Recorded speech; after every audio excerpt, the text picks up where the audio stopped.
Hi everybody, my name is Ali. I'm a grateful alcoholic. Is this height good for the microphone? We're good? Yeah. All right. Man, I'm nervous. I'll share something with you that probably make me less nervous if I share it with you. What happens to me when I get really nervous is I start to dry heave in the bathroom, and that's what happens. In the morning, it was a rough time in the hotel room. Let me tell you, I was praying a lot, and my wife started to notice me doing this when during the pandemic online era. So I'm in the bathroom dry heaving right before a talk online. So what she started to do is she found like little memes or videos of cats coughing up fur balls. So as I'm doing this, she's sending me memes on the phone, and she's like, and then she's playing the video. She's calling my oldest son, there he is, come, Daddy's doing the cat, come, look at him. So nothing like having a wife like that to just make you right size there. I was telling Butch this story this morning. All right, so first, we did thank the committee, but I want to personally thank Tony. Thank you very much, brother, for your gracious invitation, for all the service that you do, and for Miss Juanita and Woody. I don't know about you all, I just want to hear Juanita speak. When she's on a roll, she's on a roll. Like the Spirit speaks through her. I was like, yeah, keep going. Thank you for your kindness. Thank you so much for your kindness. I appreciate that. And the entire committee. I appreciate you guys, as was you already thanked, but I just want to say from the bottom of my heart, because I know, we do something on a much smaller scale in Toronto, right? But I know what it takes to put one of these things on all the volunteers and all the committee members. Because of you, we get to come over here and celebrate the power of Alcoholics Anonymous. Because of people like you, we got to come over here and celebrate the 90th year of the birth of this beautiful program. We get to, right? We get to celebrate the power of goodness that all of us, in our own ways, have tapped into. Power of goodness that's literally taken each of us in our own ways and taken me from a broken, ugly soul, from a scrappy life, terror, bewilderment, despair, whatever the other one is. There's 4 of them. From the scrappy life, and dropped me in the most beautiful life here today. So thank you for that. Can we give the committee another big round of applause?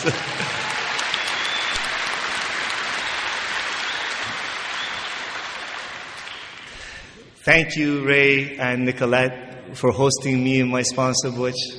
I appreciate you, Ray. Ray's back apparently 2.5 years with us. And let me tell you something, brother, just between you and me and 2,000 or 3,000 of our closest friends, I watch. I'm an observer. And I listen carefully. And what has happened to you is nothing but short of a miracle, brother. Because a lot of people get on fire early in recovery, like I was too. But what has happened to you is that you seem to be on fire with a level of humility that inspires. Just talking to you and being with you, and just how humble you've been and how ready you've been to help me and Butch and get us whatever we need. It's just a conversation. What it reminded me of is this couple of lines of my favorite poet, Rumi. What he says is that what did he say? Travel on the lover's path. When he says lover's path, he's talking about God, Travel on the lover's path with humility and truth. Those 2 things will take your hands to sit unite next to God. So I pray that you and me both, Ray, we keep doing what we've been doing. And God keeps us helping us meet on this path of lover's path, man. So we can treasure the road of happy destiny. I want to make sure to acknowledge you then, brother. Beautiful. Thank you. Thank you for everything, man. Yeah. I want to thank the long-timers, the old-timers. Thank you for your kindness. Thank you for showing me that we don't shoot the wounded here in Alcoholics Anonymous. Because I was wounded, man.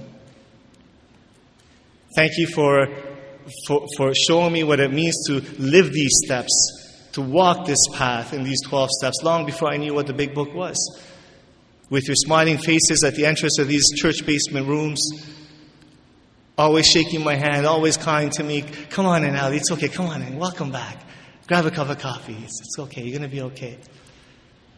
Thank you for driving me from detox to detox to detox to meeting to meeting to meeting and talking to me about the power of Alcoholics Anonymous, talking to me about the power of this loving God that you've tapped into. Thank you for buying me groceries when I had no food in my fridge and I was crying. I didn't know why I keep on drinking and just destroying my life over and over and over. Thank you for that. I watch you. Thank you for practicing principles in your affairs. I'm just a baby of the bunch here. I know that. But I also know that I stand on the shoulders of giants. I know that too. You know what I mean? Thank you. I love the old timers, man. Love the long timers. Don't worry, we're going to get going soon, okay? God's going to show up. Trust me, He does every time. What an honor it's been to be here at the 90th year. My first time at the conference. A couple of years ago, my sponsor Butch and I came off-season to do the things that we do. You know, Dr. Bob's grave and everything. First time at the conference. And one of the highlights was driving with my sponsor Butch. I love that man. See, Butch introduced me to a love story of Alcoholics Anonymous. I was in and out for 7 years in the program, and finally somebody opened the big book with me, and I caught on fire, and I was transformed. But when I met Butch, he introduced me to the love story of Alcoholics Anonymous. He brought me all the way in and sat me all the way down. And he showed me what it is to carry a big book and walk softly. He showed me how the importance of kindness. I think some of the most, maybe the most manifestation of a spiritual life well lived is kindness. How the smallest act of kindness can just change the trajectory of somebody's life. You know? I'll never forget. See, we younger guys, I'm 49, but younger in sobriety. We younger guys, we watch you, man. It's not just the words you say, we watch. I watched them as my wife and I were having problems in sobriety and recovery a few years back, and we got separated. We were about to get separated. We're back together now, but I remember at the... Afsi, that was for you, baby, when you're going to listen on the recording. Not for me. I remember I was at the coffee shop when I held his hands. When I held your hands, Butch. Remember, and I was telling you, Butch, I think Afsi and I are going to get separated. You know what he did? He didn't judge me. He didn't tell me to write an inventory. I'm an inventory guy, but I'm saying what he did was he shared his experience with me, similar situations, and I saw his eyes water, and he held my hands, and he said to me, Ali, don't you worry. We're going to get through this thing together. We're going to get through this thing together. Love story. Because of that, I get to be in love with my wife. Because of that, and many examples like that, I get to be in love with my sons. I love you, buds. Bob is smiling down on us, isn't he? With Dr. Bob. Bob Dawson was his sponsor. With Dr. Bob and Bill, they're smiling down on us. I just know it. I just know it. And this love story was started 90 years ago. When a stockbroker who managed to stay sober for 6 months, frustrated that he can't keep anyone sober, ended up in Akron, Ohio, in a Mayflower hotel. He had a business deal that fell through, went down to the dumps. He didn't have enough money to pay for his hotel room, pacing back and forth in the lobby of that hotel. And a drink called him. And all of a sudden, the Spirit turned his gaze to the phone directory, and a few phone calls later, he meets Dr. Bob. What was supposed to be a 15-minute conversation ended up being hours. It was as if God just picked two of his broken souls. Broken toys we are in Alcoholics Anonymous, eh? He picked two of his broken souls and just dropped them like pebbles in a pond, and one conversation. The language of love started, and waves started. Through space-time, 90 years later, all of us are riding the waves of the language of love today, aren't we here? That's a celebration. That's a celebration right here, right now. This is a big deal right here, right now. It's a big deal, man. It's a big deal right here, right now. I was separated from alcohol on January the 4th of 2012. I haven't left you guys. I haven't left you guys. I've been in the middle of a circle and triangle. I've been living a juicy life. Whew, it's juicy. I've been living a life filled with a sense of meaning and purpose. That's a juicy life. Meaning and purpose.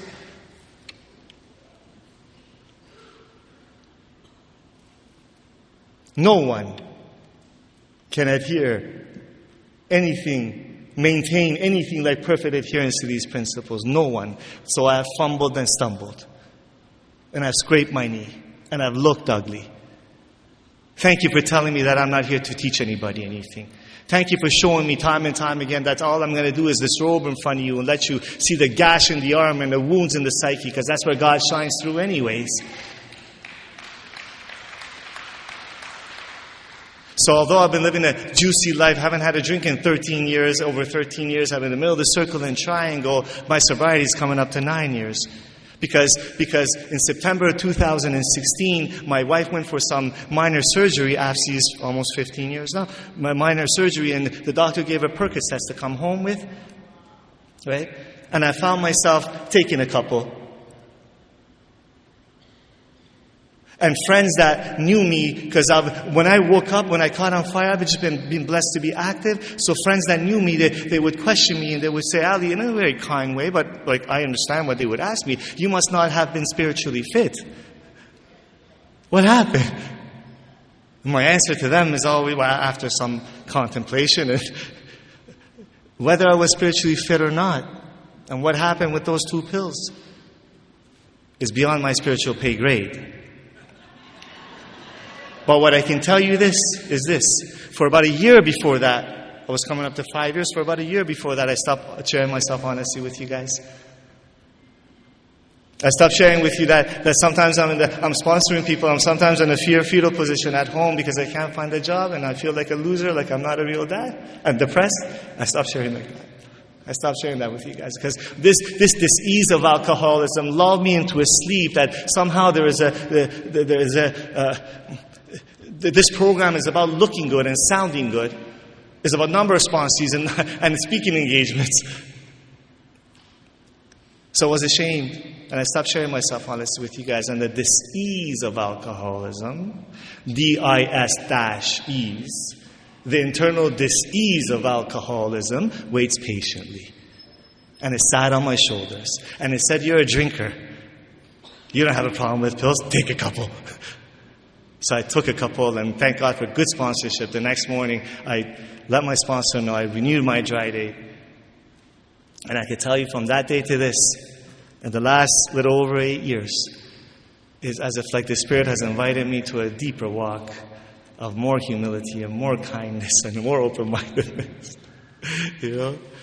And I just want to share that. Sometimes it comes out. I want to share it because I know sometimes there's brothers and sisters that have that experience, and maybe my experience can help them, you know. Maybe my experience can help them.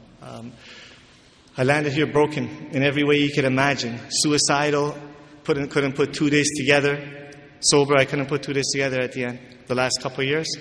Ugly on the outside and inside. I always thought I was ugly. Unemployed, unemployable. Unloved and unlovable. That's how I landed at your doorsteps.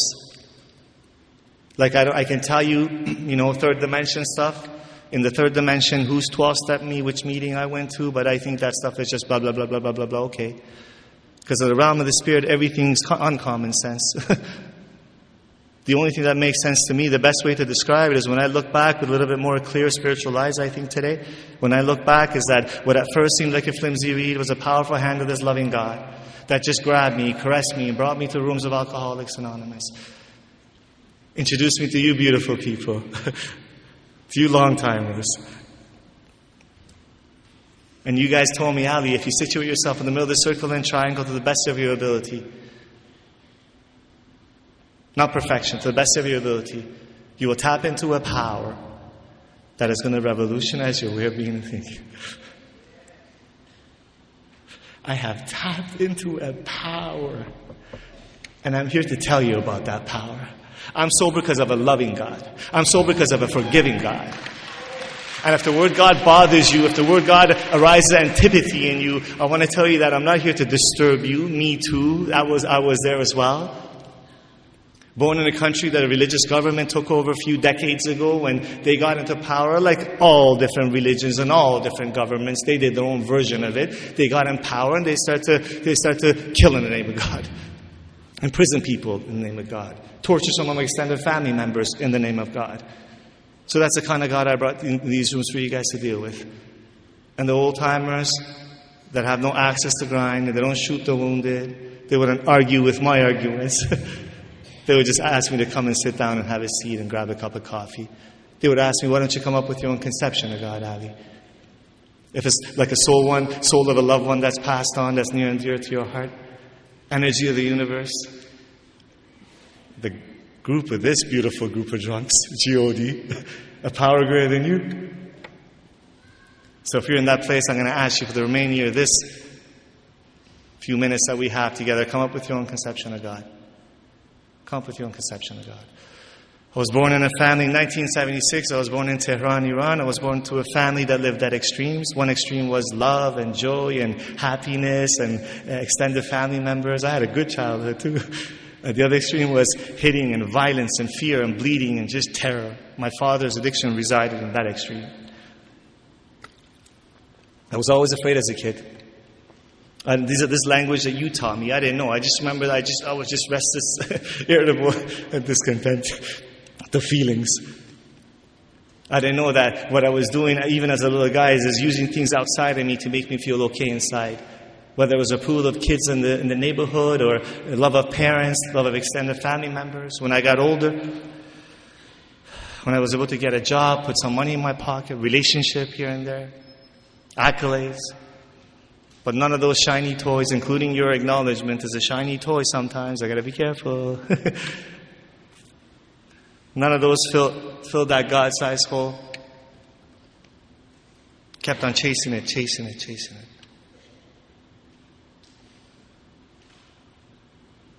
In 1986, Iran and Iraq were fighting at that time. And Saddam Hussein dropped the first set of bombings he dropped in Tehran. He dropped within a kilometer radius of our house. I remember the entire housing complex would shake. Like when a bomb is dropped a kilometer away, it feels like an earthquake. Windows would break. My sister and I were too young and too naive maybe to understand the gravity of the situation, like you may die, you know. But my parents, my dad was in his opium dreams. He was as cool as a cucumber. He didn't care. But my mom was scared. She was really scared. She ended up in a mental hospital for a little bit, and my dad said, forget about this, locked up the house and gathered all the money that he could, and we came to the beautiful country of Canada within 4 months of deciding. I'm a Canadian, Toronto, Canada for like almost 40 years now. I think that doesn't really matter. I'm a member of the human race. I think that's more important. Yeah. I'm a member of Alcoholics Anonymous. That's most important. That's most important. You know, within 4 months of deciding, came to a country filled with freedom of speech and freedom and opportunity and love and, you know, freedom of religion. And you would think that someone like me, coming from a place like that, I would be okay, jumping for joy. But that wasn't the case. Because my father's addiction followed here, the beatings followed us here, but now there's no extended family buffer between us. It's just us. It's just us in a new land, you know. More important to who I am, how I understand it to be, my little 10-year-old brain filled with the isms of alcoholism, not an alcoholic yet, filled with the isms of it followed me here. And my little brain continued to cherry pick evidence in my life why I'm not enough, why you're not okay. The kids, you're a different color than the kids. I was even darker when I was younger. You're a different color than the kids in the neighborhood. They make fun of you. They beat you up.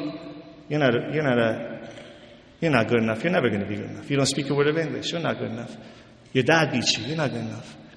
Those 2 kids molested you at the age of 7. You're not good enough. You're never going to be good enough. Never going to be good enough. Always wanting me to look at the outside for what's wrong with me on the inside. Never wants me to look at me. I always have to point to the outside. And I used to point to those things on the outside that happened to me, that I experienced later on when I became an active alcoholic. I used to point to those things. I don't do that anymore. I'm not saying you shouldn't. I just don't do that anymore. I'd rather be free. I'd rather be free. See, because what happened was that when I woke up spiritually in the program a little bit later, I saw my little sister, my younger sister was 5 years younger than me. She went through the same trauma in life. I hope not everything, but pretty much. Same trauma in life as I did. Not an alcoholic. Not an addict of anything. She had an alcohol problem. You know what happened when it got really bad? You won't believe it. She put it down and she walked away. Just like that. Yeah. I know. Like, she was wounded. I mean, so she had to get some help from therapists, and of course. But she was able to stop or moderate. And then I would meet some of you beautiful people in the rooms of Alcoholics Anonymous. You would sit me down and you say, Ali, that's interesting. I get it, man. I feel for you, all those things that happened to you. But check this out, man. I had to leave it to Beaver life. Perfect parents and rich parents and ski trips, and nobody beat anybody. That was a surprise to me. People are not supposed to hit each other at home. I didn't know that. Vacations and lots of money. And yet I'm an alcoholic too. I'm here with you. What's going on? What you told me is that. But see, despite my seemingly perfect upbringing, I never felt okay inside. And alcohol treated that, you told me. Oh. It's an internal illness, isn't it? It's inside out, isn't it? See, I'm an alcoholic because of the effect produced by alcohol. The alcohol fills that God-sized hole to such a degree that I chase it to the gates of insanity and death for about 3 years after it stopped working for me. For our newer friends, what I mean is that for the last 2 or 3 years of my drinking, I would drink into oblivion every single time. And my mind is still racing. I still want to kill myself. I still feel like a loser. It used to treat all that. What happened? What happened? It abandoned me. And I'm still doing it? Cunning, baffling, and powerful. Everyone used to always say, I have potential. Ali has potential. But let me tell you something, man. Within a few years, I started drinking at the age of 16. For the first couple of years, it was like a panacea to all my ills, just like Dr. Bob said. And after a few short years, this huge world of potential everyone said I had ended up being this small, in grungy motel rooms in southeast Toronto with bottles of vodka and all the ugly extracurricular activity that follows that kind of lifestyle. Wanted to die every minute of the day. Didn't know what to do with myself. Every part of this illness terrifies me. The fact that I have an allergy to the body, that when I drink, the drink takes me and the drink takes a drink and I have no more power of control? What are you talking about? I thought it was me making a decision at 3 a.m. to have the 20th drink and miss my best friend's wedding party. I thought it was me. I didn't know. See, when I take a drink, all bets are off. My brain and my body conspire to kill me, and what it sounds like is go, go, go, go, go, go, go, until some kind of death or destruction happens in my life. The bank account's done. She's thrown me out. My mom's heart's broken for the 1,000th time. I have nothing. I'm on the streets. Yet I'm still saying that look how resilient I am. I'm not dead like you used to tell me I'm going to die, Ali. You don't know what you're talking about. To my loved ones, they say that. How sad that is. Because this illness kills everything, destroys everything that means anything in my life, takes away anything physical until I'm left with me, dying, and I'm watching the periphery as love is dying, self-respect is dying, peace is dying. And the physical death is the last death. I wish for it. I welcome it. This illness took me to many suicide attempts. Slash wrist. Hose in an exhaust of a car in my mouth with the garage door down. Bottles of pills after bottles of pills after bottles of pills. And after every single suicide attempt, after every single psych ward visit, after every single charcoal drink they make you drink in those psych ward visits. My poor, beautiful laughter of identification, Alcoholics Anonymous. My poor mom or some loved one is around my bedside begging me, don't do this again, baby. Don't drink anymore. Okay, Ma, I promise you I'm not going to drink. Meaning it with every fiber of my being. Promising her 2 or 3 days later, I'm out there doing the same thing. This brain with a virus in it, ding, ding, ding, ding, ding. Hey, that was just a phase. Come on. You just need love in your life. That's just, you need her. Cunning, baffling, and powerful. Cunning, baffling, and powerful. Meanwhile, I'm dying this bitter morass of self-pity, this spiritual malady, quicksand all around me, Bill Wilson talks about. Loneliness and despair, terror, bewilderment. I'm just dying, man. I don't know. Life feels heavy to me. I'm confused by the way I perceive you guys to live your lives.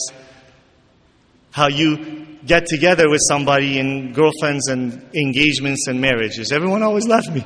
How do you do that? How you find jobs and you don't get fired? They become more promotions and mortgages and cars? What?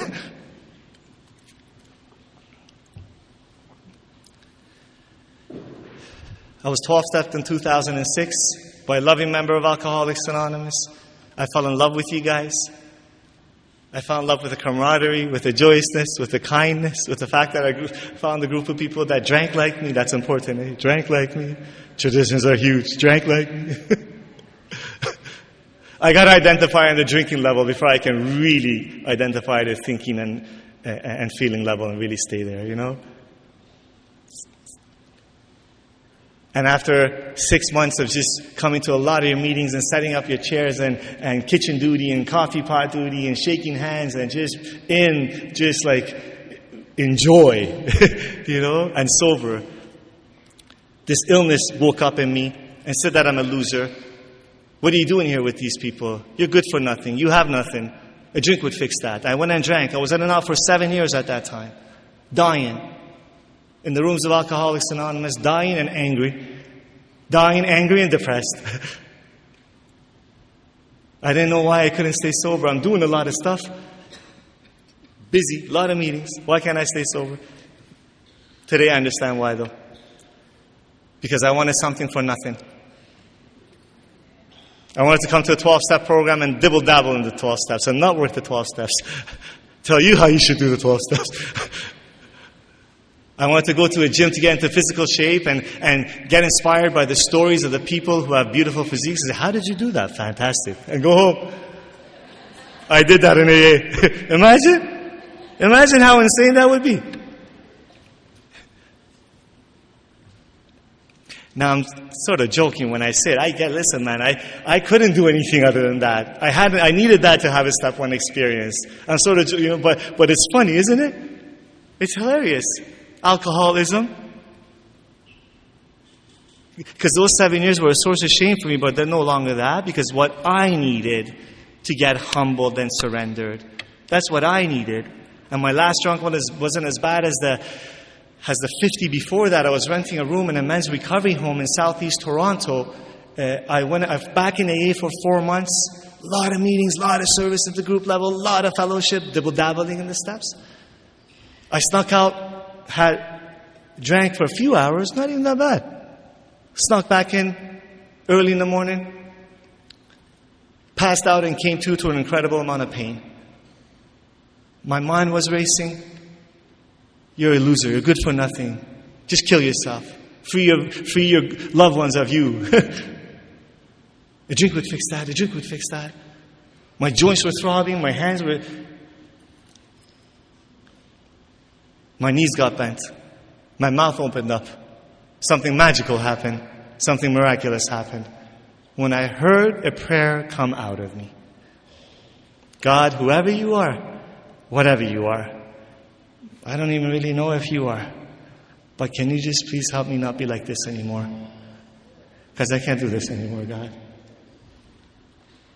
I'm tired. Can you help me? That's a beautiful prayer. I'm tired. Can you help me? It was as if like this loving power just shined His light on me and picked me up one more time and brought me back to the rooms of Alcoholics Anonymous. Put a new teacher in my path, and this teacher opened the big book of Alcoholics Anonymous with me, and we started to go through it line by line, follow the black on the white. When it said to identify with something, I would identify if I could. When it said to take an action, we would move forward until that action was taken. And as a result of these steps, I was set on fire, man. I'm still on fire. I was set on fire, baby. You know? But why is it? I had to think about this and ponder this many times. Why is it? Many people try to take me through the big book. Why is it that time? I think for two reasons. One is the gift of desperation. Gift of desperation, which nobody can give someone else. We can scare it into somebody. We can't coerce it into somebody. We can't shame somebody. Oh, he must not want it bad enough. He's been out for 10 years. No, we can't do none of that. In fact, if you've been set on fire, I've been set on fire, so I have a responsibility to create a space of love and compassion for those brothers and sisters that keep going back and forth and in and out and in and out and out. Because the gift of desperation is nothing to do with me. One is the gift of desperation.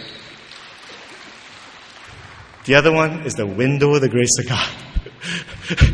And when these two just come together, the gift of desperation and window of grace of God, I saw one of you sitting at that window. And you were armed with facts about yourself. And when you opened this big book with me, you knew that this is not an intellectual exercise, it's a spiritual endeavor. You pour your experience on the page of this big book, and the big book became alive. It came alive. And I started to see myself in those beautiful souls that I know they're here. I just know it, I feel them. Dr. Bob and Bill. I started to see myself in them. That maybe I'm an alcoholic, just like them. Just like my brother Ronnie. So maybe if this program can work for me, for them, maybe it can work for me too. So I was set on fire. And as a result of these steps, a whole new world comes into view. That father that I alluded to, that I told you guys, he used to beat us, addict. Right? I made amends to him and we fell in love. I made amends to him. Because see, I start to see facts about him that I knew all along, but I start to see not just intellectually. When I use the word see, when I use the word hear, anything that I use in that context is with my heart. I start to see that he was kicked out as a 12-year-old when he was a kid. I start to see that he was molested as a kid. I start to see that the poor guy became a well-to-do self-made man in the streets of Tehran and became a well-to-do man and at the height of his career, acknowledgement, managing 400 or 500 people. I start to see how he picked us up and brought us all the way across the ocean to a new land when he didn't have to. He didn't have to. He could have moved to another city. He could have kept his addiction fed. He could have kept the acknowledgement, accolades, and money coming in. All the way across the ocean to a new land where he doesn't speak a word of English. Looks different than everybody else. And coming from a height of his career, managing 400 or 500 people, to mopping a pizza joint floor at night because he was scared he was going to spend all his money. He didn't know where he was going to get a job. And later on, I found out crying those nights. I started to see what love looks like. Because love is an action word. You taught me that. Then I got to look at me. What have I done? In the last my act of alcoholism, the hitting, the violence, the terror, the stealing, the blaming, the swearing in their lives that I caused. For years, I was demanding from him something that he didn't have to give to me. Do you know why? Because it was never given to him to give to me. That's why. He gave me what he had, so I became free. A few years back, I was at their house. I try to visit them as often as I can. And he was telling me, son, he's like, I'm starting to lose my memory. He's starting to scare me, you know. But I want to tell you something. I'm so proud of you. Thank you for not judging me. Because every time you're around, I feel a light, he says. I feel a light. I see something in you. I'm proud of you. Can you talk to me about this recovery thing you're telling me?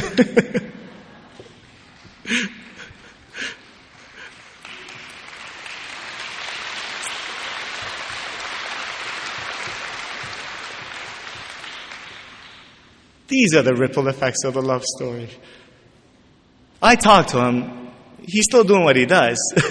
But the conversation has changed between me and him. He's no longer my agenda to keep sober just so I don't have to worry about him and my mom. He's no longer my agenda to change who he is. He's become my assignment that God put in my path for me to become better, for me to grow as a human being, for me to be a better servant. And he's transformed, sure he has. But not because I forced him to, because I've transformed. What does another spiritual teacher say? Change the way you look at things and the things you look at will change. Simple as that. Simple as that. Right?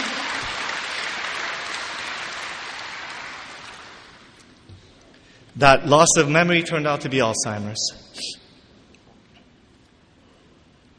He's forgetting everybody. He just knows my mom and me. My sister barely. My wife after some hours, to remember. One time my mom calls me a few months back, maybe last year, and this keeps happening, but the first time that it happened, maybe last year, this poor old man, he's in an episode, I don't know, he's hallucinating, he's scared, he drank my mom's juice to go number 2 because he's constipated. Instead of a little, he drank the whole bottle. And the poor guy, his body's too old and it's hurting him too much. So he couldn't get up in time to go to the bathroom, so everything is soiled, right? My mom calls me, he's like, I don't know what to do. So I get on my knees, I pray, and I go. I go to the Home Depot, get everything, all the cleaning supplies and everything, and I go over there, and he's lying in it. He sees me and he smiles. He was scared, I could tell. I took him in the shower. He was scared, he didn't want to go in, so I took off my clothes, and I went in the shower with him. I started to clean him. And he kept on thanking me. I love you, son. You grace me, son. Thank you for it. He's in Persian, but I'm translating. And I'm just like telling him I love him, and I just keep thanking God the whole time. Thank you, God, for allowing me to be of service. And I just have this love inside of me that I cannot describe to you. It just...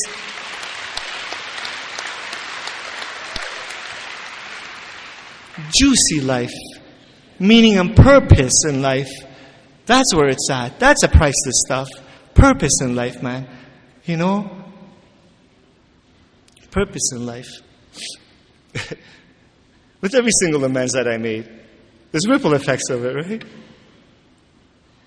I feel like I can stand a little bit taller. I feel like I have more peace in my soul.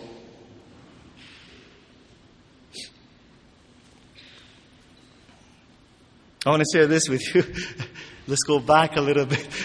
I'm at 3 months sober and I'm starting to sponsor people. I started to sponsor early on in sobriety, by the way, you know? Take people through the big book and the steps, right? And I was scared. I didn't want to do it. And I told my sponsor at the time and my elders, listen, I don't, nobody wants somebody with 3 months. Believe me, I don't.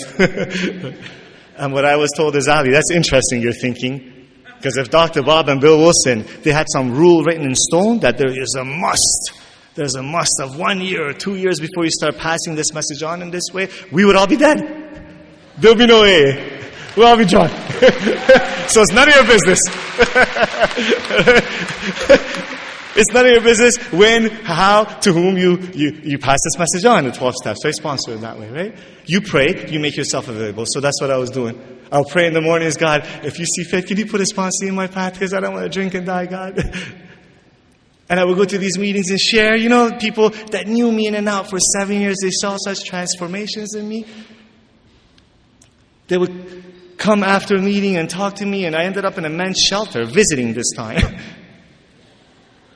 I set up my sponsor told me, I set up an AA meeting. I had no idea what I was doing. I opened the big book, I'd read 3 pages, scared, as always. And these men would share from the chaos in their lives and from the terror in their lives and the depressions and the suicide attempts. And I would share that, man, I relate to you. That was me 3 months ago, 4 months ago. I haven't had a drink. I'm happy a lot of times, you know? And they start to believe me. Maybe that's how God used me. I'm not sure. Because you know sometimes, like, shorter time in sobriety is more tangible, like in somebody's head, you know what I mean? Maybe that's how God used me. Can you help us do whatever it is you did? Of course I can. I would take them through the steps like I was saying. Probably making a lot of mistakes, you know? And I don't know if any of those men are sober, those gifts from God. But you know who's sober? You're looking at him. I haven't had a drink. That's sober. Right? That's sober. Because that's how the language of love started. That's how the language of love started. From one person's desire, one broken soul's desire to stay sober himself. There's a humility that needs to be brought to the table. I need to know that's what I'm doing. That I'm doing God's work and He does the rest. You know? And fast forward, I'm 3 years in, I'm sponsoring a lot of men, speaking here and there. And this before I took the pills, right? I mean, speaking here and there and coming to these rooms and lying to you guys. Yeah, I do that a lot. But I don't know that I'm doing that. Because it's cunning, baffling, and powerful. I don't see it. I don't see it coming. I think every time I'm going to see it coming, I just don't. If I did, I wouldn't need my sponsor. I wouldn't need you guys. I would graduate. Thank you very much. Bye. Step 12. Bye-bye. I would come to these rooms and lie to you guys that the relationship with God is the most important relationship in my life. And a beautiful long-timers didn't embarrass me. He had a relationship with me. So because he had a relationship, there was a listening for him. He pulled me aside and he said, Ali, that's interesting. Because I hear you say that a lot. Let me ask you to consider something. What other relationship is important in your life? I said, my wife, Afsi. He said, okay, I want you to consider, if you give Afsi the same amount of time on a daily basis that you give God, Afsi would divorce you. Imagine if all you did with Afsi is, good morning, honey, good night, honey. What kind of relationship is that? Keep me sober, God. Thank you for keeping me sober, God. Twice. No, listen. Everything is unjust, okay? So if you're doing that and it's working for you, God bless you. All I'm saying is that it's been my experience and the experience of my elders that this broad and roomy path, it just gets narrower and narrower and narrower every 24-hour humble step that I try to take in this path. One of the ways is I can no longer get away with not doing for a long period of time with what the big book suggests. Step 11 suggests prayer and meditation. And from that day to this, a prayer life organically, trial and error, man, making a lot of mistakes, has just grown around me, a meditative life. I wake up early in the morning and I pray and I meditate and I spend time with this power. I worship this power. Spiritual readings, all kinds of stuff. Throughout the day, I'm always praying. God, can you please help me? I'm a little bit scared, God. Can you come into this meeting with me? I don't know what to do, God. Can you remove this self-centeredness from me? Show me what would you have me do, God? Who would you have me be, God? And words don't do justice when I try to describe to you the feeling of joy and peace and serenity and the quiet that I experience most times, not always, most times. You know, words don't do justice. Words don't do justice. And the last few years, all I've done to the best of my ability is trust God, clean house, help others. That's all I've done. Trust God, clean house. What Dr. Bob wrote on his prescription pad, right? Someone just gave me another copy this weekend. Trust God, clean house, help others. What do you guys keep telling me? The steps. Trust God, clean house, help others. I've been stepping back and watching in awe of this power do for me what I cannot do for myself. The fact that I'm sober, the fact that I'm happy a lot of times. I don't want to kill myself most times. I don't want to kill you. That's good. Everybody wants on that one. You know? Most times. Right? I have peace in my life. The fact that Afsi and we just celebrated 12 years of marriage on May the 16th. The past, right? A loving marriage. Doing the best we can. Making mistakes, but we love each other, man. What we realize is that for this relationship to work, you know how the big book says the grouch and the brainstorm are the dubious luxury of normal men, normal people, right? Well, me and Afsi realize normal human romantic love is a dubious luxury of normal couples, not for us. Afsi and I have to have a continuous spiritual experience together. What that means is that God better be in the middle of this thing. God better be everything, or this marriage becomes nothing. And you know who makes it nothing? I make it nothing. And you know who I blame? Her. That's my MO.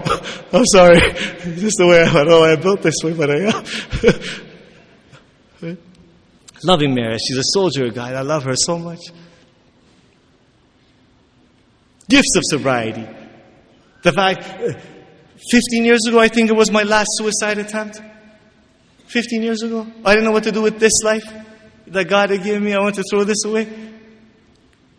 And close to a little over 10 years ago, almost 11 years ago, God gave us a baby boy.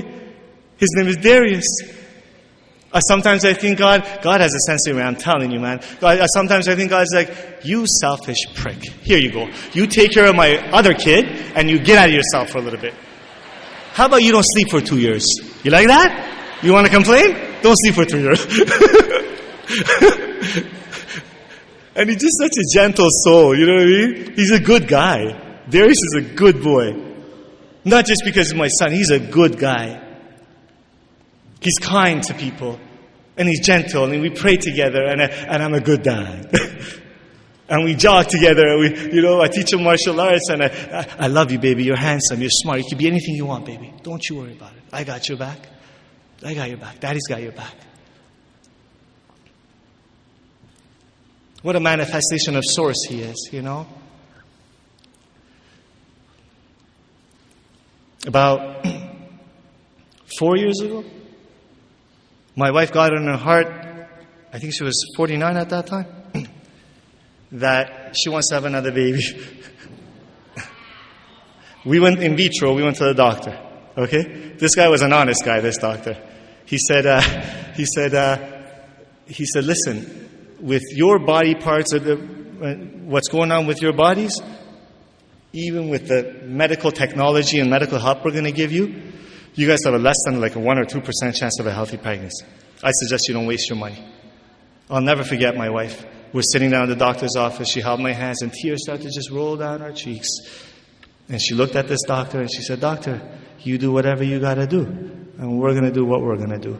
Because you do not know the God that we know, do you, doctor? My son Maximus is 20 months old. Maximus is 20 months old. You cannot tell me there isn't a God. You cannot tell me there isn't a God, man. You cannot tell me there isn't a God. God is good. God is love. God is powerful, man. God is everything and everywhere in this moment with gratitude. And we get to be present to Him, her, it. Right? We get to be present. But I want to share something with you.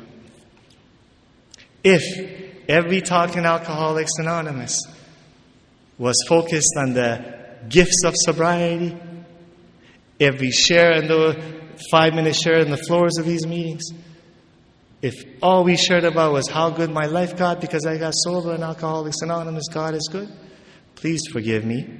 That would make this God and this program really cheap and shallow and small. Shallow and small. Because that would mean God is good only because my ego is getting what it wants at the same time. That means this program is a design for Ali getting what he wants, but it is not. It is a design for living when life gets tough. Because life gets tough sometimes, man. I heard someone say it, so I'm going to steal it. Life gets lifey. Right? Throws curveballs and boulders at me and Afsi the last few years of sobriety too. It hasn't been all roses. Right? Cancers and deaths in the family and mourning loved ones. Depressions followed me from childhood to adulthood into recovery, sponsoring people depressed, feeling like a fraud. I had to get outside help for it too, like it transformed in me. But man, it kicked my butt for years, on and off. Can't find a job to help support a family. feeling like a fraud. You're not a real dad. You're a loser. How can you not support your family? After and I got separated one time, we almost got divorced. But you know the beautiful thing about the valleys in life? About the valleys in life? The darkness and the shipwrecks in life. You know what the beautiful thing is? That's where the treasures are found. In the shipwrecks of life. Because every single valley has brought me back to the table with God for a deeper level of experience with Him. Every single valley has made me a kinder human being, a little bit more humble, a little bit better today than I was yesterday. Eh, Butch? That's what we strive for, eh, Butch? Just a little bit better today than we were yesterday. That's a good goal for me to have in Alcoholics Anonymous, you know? That's a good goal for me to have. And God has shown me every single time, through every single valley, I got you. I got you. All I want you to do is to seek me in order to serve me and my kids. I got you. I got you. I remember one time I was working for a man I used to sponsor, digging ditches. He had a fencing company, like, you know, the posts are the, like wooden fences around the backyards of homes. So the wooden posts, you have to dig the ditch. It's like something called clam shovels, 3 or 4 feet, so the posts can go in, right? It was a hot summer, and I was a laborer and just dying. And I remember it was a Friday towards the end of a hot summer, a hard week. I had tears in my eyes. What the hell is this, God? What kind of deal is this I made with you? I'm trying to do your work. I want to stop fighting with Ashley over the bills. I'm sick of this, God. And then I remembered how selfish that is, because you've trained me. I just went inside internally and I prayed, God, can you remove this selfishness from me? Show me who would you have me be? What would you have me do? Within 30 seconds of that prayer, I hear a man who's 60 years old, who was working as a laborer by my side the entire summer, who had lost his deck business. He was a wealthy man, deck business, to a messy divorce from what he told me. 30 seconds after that prayer, Ali, can I speak with you for a second? You talk about the fact that you don't drink anymore. Can you tell me how you do that? Because I can't stop.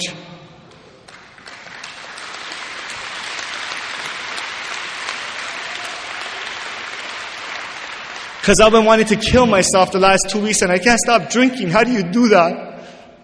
I never told them that I was an Alcoholics Anonymous. I said I don't drink. I told him about you guys without telling him about you guys. He saw, people see. My mouth opened up. And I started to tell him how bad it was. It was a suicide attempt, so I couldn't stay sober for 2 years at the end. And I started to talk about you guys. The loving God that you kept me in touch with, introduced me to. The loving program of Alcoholics Anonymous. That man is sober today. I didn't sponsor him, but that man is sober today. And you know what happened in that minute? In that instant, you know what happened when I started to talk about you guys? It was as if like I had a shift in outlook in life. All of a sudden, everything that I thought I had to do, I start to see that I get to do. Right? I get to come to work. I get to be a laborer. I get to hustle. I get to try to make a living. I get to look for another job. The entire summer, I floated the rest of that summer. You know, that's what God has done for me, time after time after time. I got you. I got you. You just keep seeking me. And when I forget, you know who reminds me?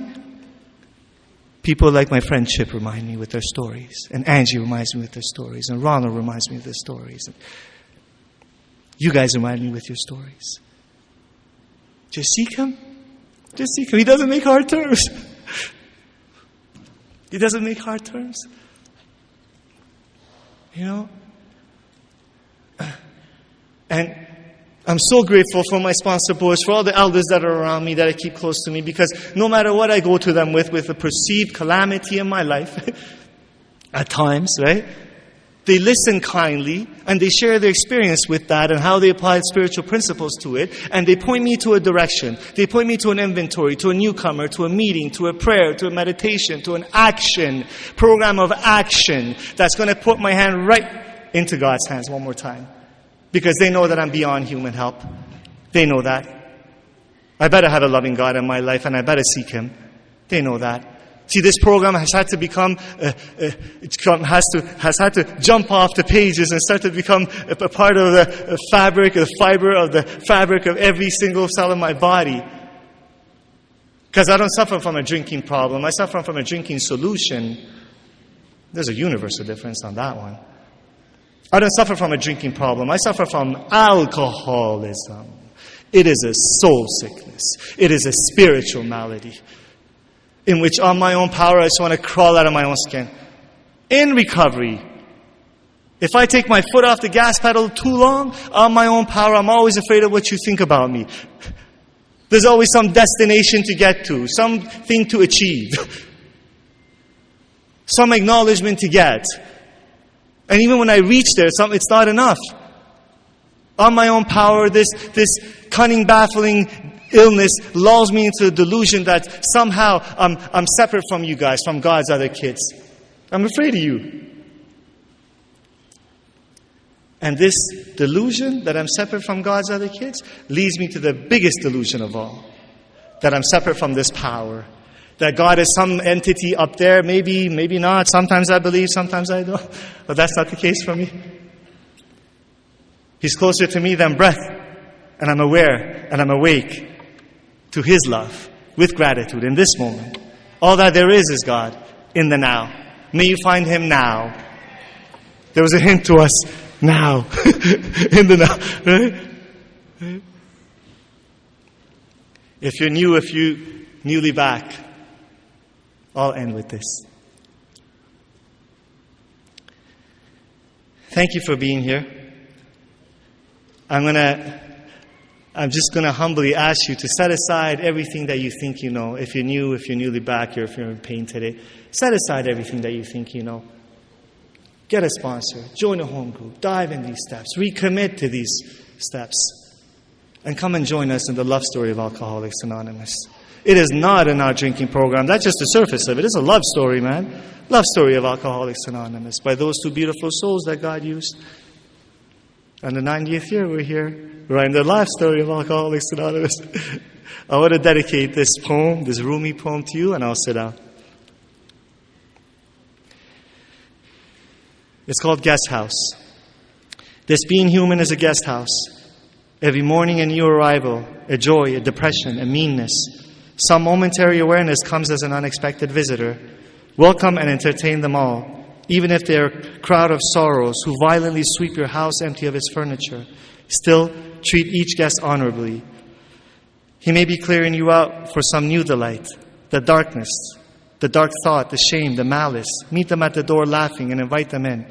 Be grateful for whoever comes, because each has been sent as a guide from beyond. God bless you. I love you. Thank you.